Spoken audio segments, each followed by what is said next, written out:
ওয়া বিল ওয়ালিদাইনি ইহসানা। আল্লাহ তাআলার ইবাদতের পর, আল্লাহকে একত্ববাদী মানার পর আমি আল্লাহ তাআলা জানাইয়া দিলাম, তোমরা তোমার মা বাবার সঙ্গে ইহসান করো, মা বাবার খেদমত করো, মা বাবার সঙ্গে ভালো আচরণ করো।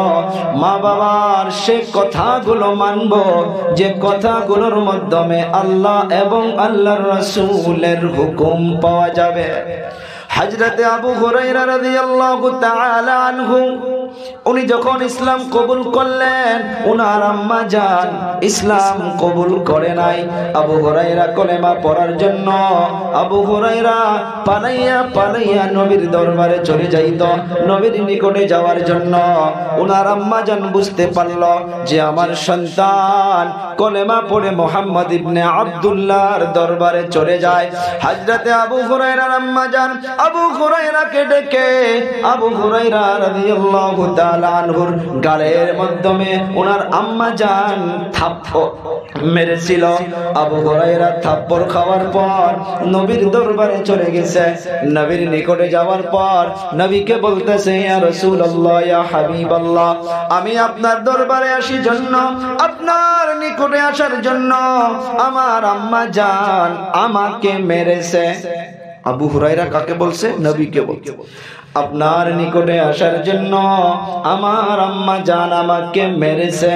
আবু হুরায়রা যখন বলল আমার আপনার নবী, এমন করে চেহারাটা ফিরাইয়া নিল, আবার বলে, ও হুজুর, আপনার দরবারে আসার জন্য আমার মা আমাকে মেরেছে।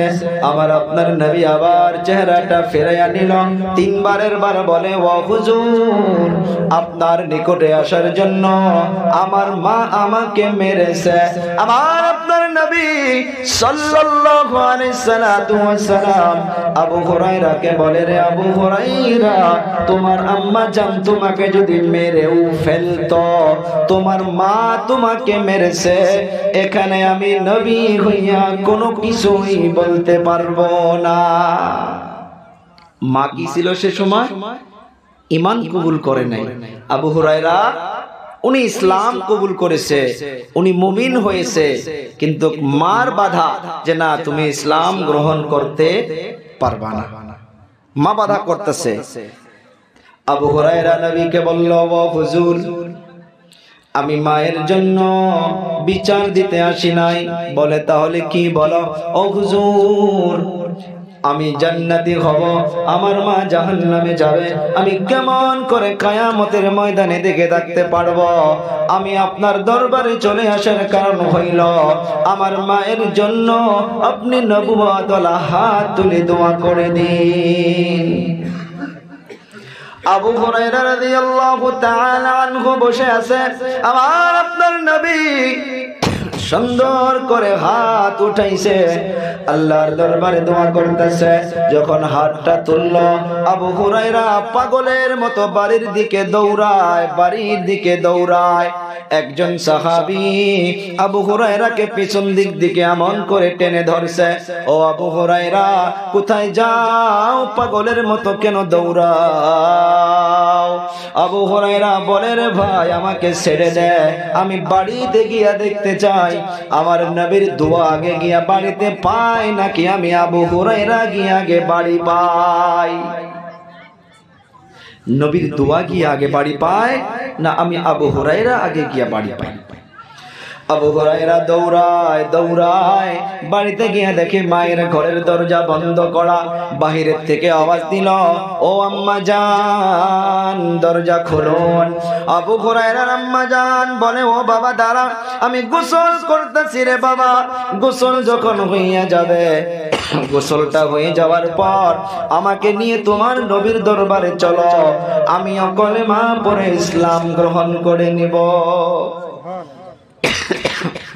নবীর দোয়া আবু হুরায়রা বাড়িতে যাওয়ার আগে নবী পাক সাল্লাল্লাহু আলাইহি সাল্লামের দোয়া কি আগেতে বাড়ি পায়। এখানে বুঝলাম যে মায়ের কথা যদি উনি শুনতো তো আবু হুরায়রা ইসলাম কবুল করতে পারত না। আল্লাহ তাআলা জানাইয়া দিল, বিল ওয়ালিদাইনি ইহসানা, ও আমার বান্দা ও যুবক, মা বাবার সঙ্গে ihsan করো, মা বাবার সঙ্গে ভালো আচরণ করো, ভালো ব্যবহার করো। দুনিয়ার মাধ্যমে বাবা 100টা ফ্যামিলির মাধ্যমে 99% ফ্যামিলির মা বাবা কান্না করে সন্তানদের জন্য, টাকার জন্য নয়, গাড়ির জন্য নয়, বাড়ির জন্য নয়, ধন দৌলতের জন্য নয়।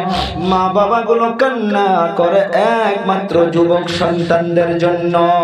কেন কেন কেন বলবেন, কেন কান্না করে? ওরে যুবক, অন্তরের মাধ্যমে হাত দিয়া বলো, কয়দিন মায়ের খবর নিতে পারি, কয়দিন বাবার খবর নিতে পারি রে বাবা। আমার আপনার নবী সাহাবা কেরামদেরকে নিয়ে বলতেছিল, ও আমার সাহাবীরা রে, শোনো শোনো শোনো, আল্লাহ তাআলা আমাকে দুনিয়ার মাধ্যমে সব নিয়ামত দিয়েছে, একটা নিয়ামত দেয় নাই। অবাক করা কথা, নবী পাক সাল্লাল্লাহু আলাইহি সাল্লাম কে আল্লাহ তাআলা একটা নিয়ামত দেয় নাই, এইটা কেমন কথা হইতে পারে? আমার আপনার নবী চোখের পানি ছেড়ে দিয়া বলে, রে সাহাবীরা শোনো, জীবনে তোমরা একবারের জন্য হলেও বাবাকে বাবা বলে ডাকতে পারছো, আমি নবী এমন জীবনে একবারও আমার বাবাকে বাবা বলে ডাকতে পারি নাই। কিতাবের পৃষ্ঠা সাক্ষী দিতেছে, আমার আপনার নবী মা আমেনার গর্ভের ভিতরে মাত্র 2 মাস, হযরতে আব্দুল্লাহ নতুন বিবাহ করার পর তিজারতের জন্য, বিজনেসের জন্য চলে গিয়েছিল, ওখান থেকে আর রিটার্ন আসতে পারে নাই। আমার আপনার নবী মায়ের পেটের ভিতরে 2 মাস, ওই সময় হযরতে আব্দুল্লাহ দুনিয়া থেকে বিদায় হইয়া গেছে। আমার আপনার নবী সাল্লাল্লাহু আলাইহি সাল্লাম 6 বছর যখন বয়স হইয়া গেছিল, 6 বছর মক্কাতুল মুকাররমায় মা আমেনা বিকাল বেলা কোলে বাচ্চাদেরকে খেলাধুলার জন্য আমার আপনার নবীকেও ছেড়ে দিত। আমার আপনার নবী ওই খেলাধুলার ময়দানে চলে যাইত। একদিন বিকাল বেলার ঘটনা, নবী ফেরত আসে না, খেলাধুলা দেখতে দেখতে দেখতে দেখতে সন্ধ্যা হইয়া গেছে, নবী আমার বাড়ির মাধ্যমে আসে না। মা আমেনা টেনশনের মাধ্যমে পড়ে গেছে, আরে আমার সন্তান কই? মা আমেনা সন্তানের তালাশে বাহির হইয়া গেছে। মা আমেনা দৌড়ায়, মা আমেনা যাইতে যাইতে একজন ব্যক্তির সঙ্গে মোলাকাত হইয়া গেল। মা আমেনা প্রশ্ন করেছে, কে গো, আমার সন্তানকে দেখেছো নাকি? বলে, আপনার সন্তানকে তো চিনি না, অমুক ময়দানের সাইটের মাধ্যমে অনেকগুলো ছেলে খেলাধুলা করত, সবাই চলে গিয়েছে। ওই ময়দানের একটা কোণার মাধ্যমে একটা ছোট্ট একটা বাচ্চা চেহারাটা মলিন করে নিয়ে বসে বসে কান্না করতেছে। মা আমেনা দৌড়ায়, মা আমেনা গিয়া দেখে আমার আপনার নবী এমন ভাবে বসে বসে বসে বসে চোখের পানি ছেড়ে দিয়ে কান্না করতেছে। মা আমেনা প্রশ্ন করে, এই বাবা, কে তোমাকে মেরেছে বলো? নবী বলে, না, কেউ মারে নাই। কে ধমকাইছে বলো? বলে, কেউ ধমকায় নাই। কেন কান্না করো রে বাবা? নবী আমার চোখের পানি ছেড়ে দিয়ে প্রশ্ন করলো, আম্মা জান, কমসে কম 10-15 জন বাচ্চা এখানে বসে বসে খেলাধুলা করতাম, বিকাল বেলা পার হইয়া যখন সন্ধ্যা হওয়া শুরু হইতেছে, সবার বাবা এসে এসে এসে এসে সন্তান দিগকে নাম ধরে ধরে ডাকতেছে আর বাচ্চাদেরকে বাড়ির দিকে নিয়ে গেল। আমি ইন্তজার করে করে দেখলাম একটা বাচ্চাও নাই, সবার বাবা এসে এসে সবাইকে নিয়ে গেল।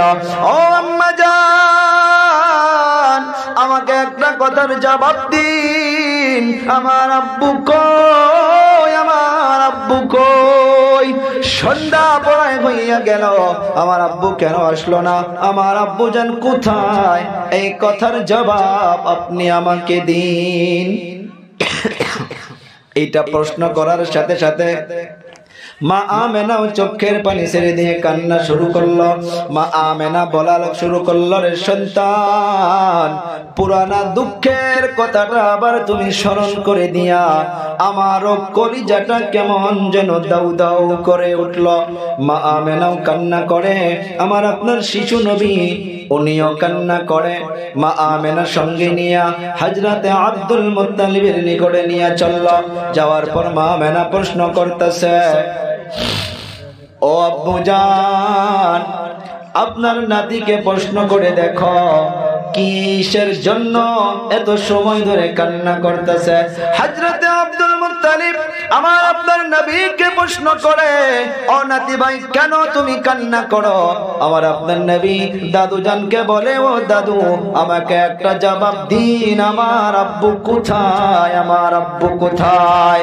6 বছর বয়স তখন আমার আপনার নবী হযরতে আব্দুল মুত্তালিব এই প্রশ্নটা শোনার পর আব্দুল মুত্তালিব চোখের পানি ছেড়ে দিয়ে কান্না শুরু করে দিল। আব্দুল মুত্তালিব কান্না করে, মা আমেনাও কান্না করে, আমার আপনার শিশু নবী উনিও কান্না করে। এখন প্রশ্নের জবাব হইতেছে, বারবার প্রশ্ন করে যে আমার আব্বু কই? আব্দুল মুত্তালিব সহ্য করতে না পেরে হযরতে আমেনাকে বলে, উম্মে আইমানকে ডাকো। একটা নকরানিকে ডাকা হলো, যিনার নাম হইতেছে উম্মে আইমান। উম্মে আইমান চলে আসলো।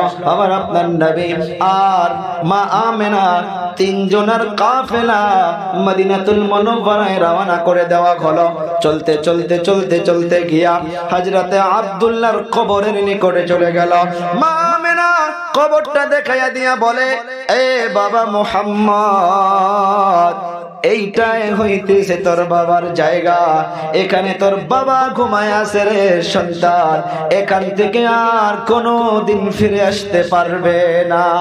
নবী আমার হাউ মাউ করে করে করে করে চিৎকার মেরে মেরে আব্বু আব্বু বলে বলে ওই কবরের নিকটে ডাকে।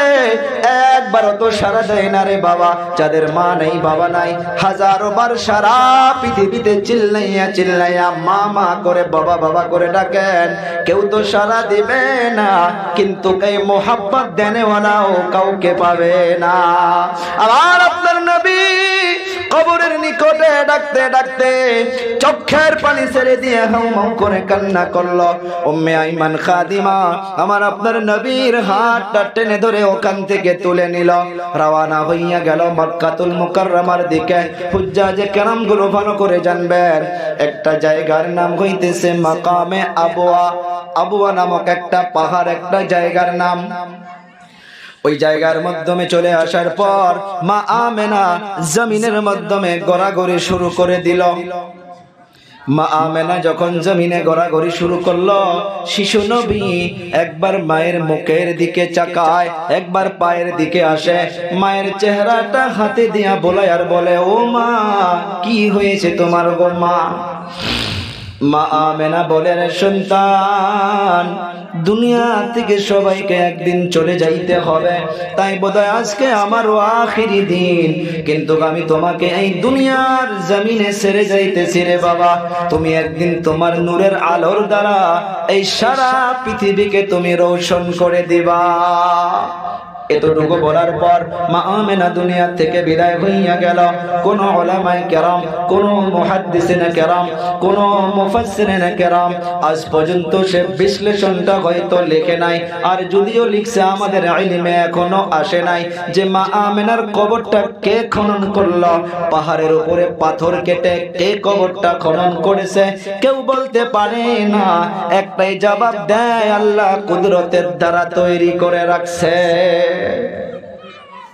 মা আমেনাকে পাহাড়ের উপরে ওই পাথরের মাধ্যমে কবর বানাইয়া কে নিয়ে রাখলো এতটুকু পাওয়া যায় না।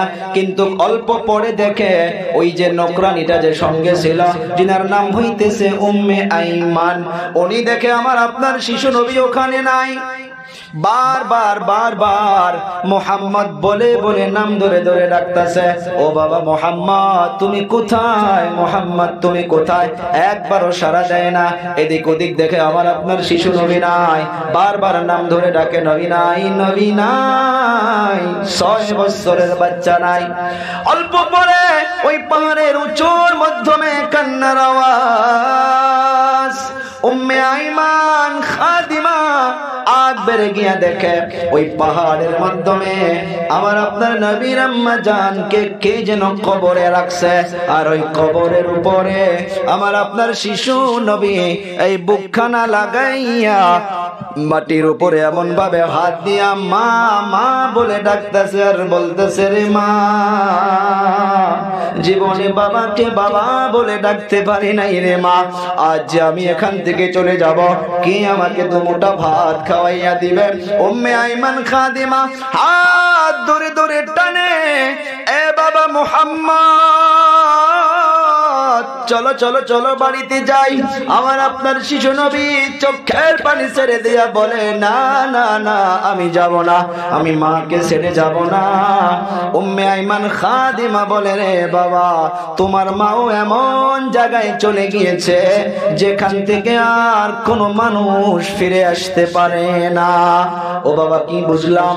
2 মাসের মাধ্যমে পেটের মাধ্যমে থাকা অবস্থায় আমার আপনার নবীর আব্বুজান বিদায় হইয়া গেল। 6 বছর বয়সে আমার আপনার নবী মা খারা এতিম হইয়া গেল। ওই নবী মসজিদে নববীর মাধ্যমে সমস্ত সাহাবা কেরামদেরকে জমা করেছে। জমা করার পর মসজিদে নববীর মাধ্যমে সাহাবা কেরামদেরকে বলতেছে, ও আমার সাহাবীরা রে, শোনো শোনো শোনো, তোমার মা বাবা তোমার জন্য জান্নাত, তোমার মা বাবা তোমার জন্য জাহান্নাম। সাহাবা কেরাম বুঝতে পারে নাই, কাইফা ইয়া রাসূলুল্লাহ, কেমন করে মা বাবা জান্নাত, কেমন করে মা বাবা জাহান্নাম হইতে পারে? নবী আমার বলে দিল, রে সাহাবা কেরাম শোনো, দুনিয়ার জমিনে কোন সন্তান যদি মা বাবার অন্তরকে খুশি করতে পারো, মা বাবার অন্তর খুশি, আল্লাহ লগে লগে খুশি হইয়া যায়। সুবহানাল্লাহ বলা যাবে না? আর যে বান্দা বান্দির উপরে আল্লাহ তাআলা খুশি হইয়া যায়, ওই বান্দা বান্দির জন্য আল্লাহর জান্নাত ওয়াজিব হইয়া যাবে। চিৎকার মেরে বলি সুবহানাল্লাহ। আর যে মা বাবা সন্তানের উপরে নারাজ হইয়া যাবে, সন্তানের উপরে নারাজ হওয়ার সাথে সাথে আল্লাহ তাআলা নারাজ হইয়া যাবে। আল্লাহ তাআলা যখন নারাজ হইয়া যাবে, ওই বান্দা বান্দির জন্য আল্লাহর জাহান্নাম ওয়াজিব হইয়া যাবে। দুনিয়ার মাধ্যমে রে বাবা আল্লাহ তাআলা আয়াতের মাধ্যমে জানাইয়া দিলেন, ইম্মা ইয়াবলুগান্না ইনদাকাল কিবারা আহাদুহুমা আও কিলাহুমা ফালা তাকুল লাহুমা উফ। এতটুকুই বুঝি। আল্লাহ তাআলা বলল, ইম্মা ইয়াবলুগান্না ইনদাকাল কিবারা আহাদুহুমা আও কিলাহুমা, সন্তান দিগকে আল্লাহ বলতেছে, রে সন্তানের